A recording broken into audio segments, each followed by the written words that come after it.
हुए हैं, मैं आज तुझसे वो 5 बाण मांगती हूँ। तो कर्ण बहुत बड़ा दानी था। कर्ण ने वो 5 बाण माता कुंती को दिए। अब कर्ण के पास में बचे कुंडल कवच। तो ये अर्जुन जो थे देवराज इंद्र को अपना इष्ट देव मानते थे। तो देवराज इंद्र ने कर्ण से दान में कवच और कुंडल मांग लिए। अब कर्ण के पास में कुछ नहीं बचा। जब कर्ण युद्ध भूमि में आया तो अर्जुन ने जब कर्ण को मार दिया तो ये माता कुंती बहुत रोई। जब अर्जुन को पता पड़ा कि कर्ण मेरा ही भाई था तो माता कुंती से कहने लगे अर्जुन कि हे राजमाता, भेद ना छुपाती तो भाई से टूट भाई चारा ना जाता और कर्ण जैसा भैया मारा ना जाता। कि हे राजमाता, अगर तुम मुझसे भेद ना छुपाती, ये ना छुपाती कि कर्ण मेरा भाई है, तो आज भाई के हाथों भाई मारा नहीं जाता। इसी प्रकार जब गंगा पुत्र भीष्म युद्ध करने के लिए गए तो अब अर्जुन पितामह भीष्म पर बाण चलाने के लिए तैयार नहीं है। तो अर्जुन ने कहा कि हे प्रभु, ये कौन सा युद्ध है जहां अपनों के हाथों अपने मारे जा रहे हैं। तो भगवान कन्हैया ज्ञान देते हुए बोले, हे अर्जुन, तुम जिन्हें अपना समझते हो, अगर ये तुम्हें अपना समझते तो युद्ध करने के लिए आते ही नहीं। युद्ध भूमि में कोई किसी का नहीं होता, दुश्मन का युद्ध होता है। जब अर्जुन ने बाण चलाए तो घायल होकर पितामह भीष्म जमीन पर गिर गए। तो हाथ जोड़ करके पितामह भीष्म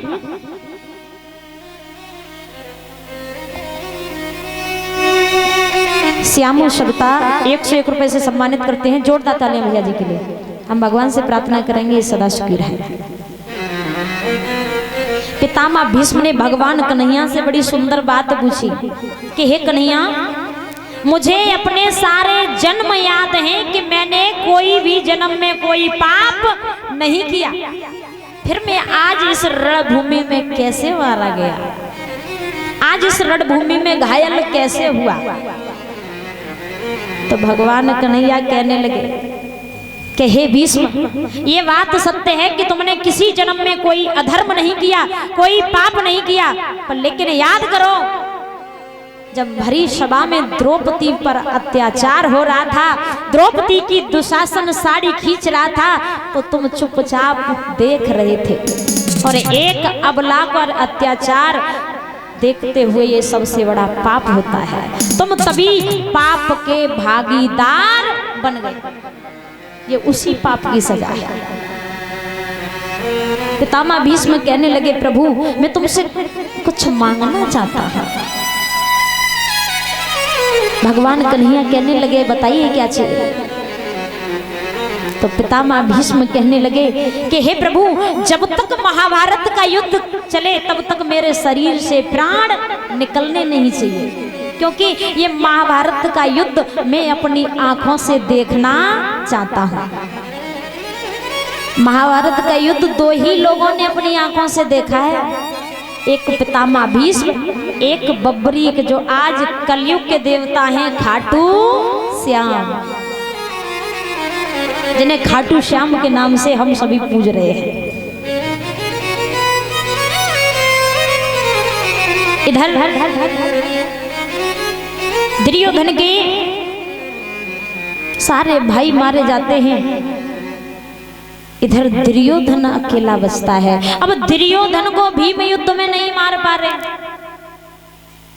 इधर द्रोणाचार्य के पुत्र अश्वत्थामा ने फिर ब्रह्मास्त्र का प्रयोग किया तो रानी उत्तरा का गर्भ खंडित होने लगा। तो रानी उत्तरा भगवान कन्हैया को पुकारने लगी कि हे कन्हैया, मेरे बालक की रक्षा करो।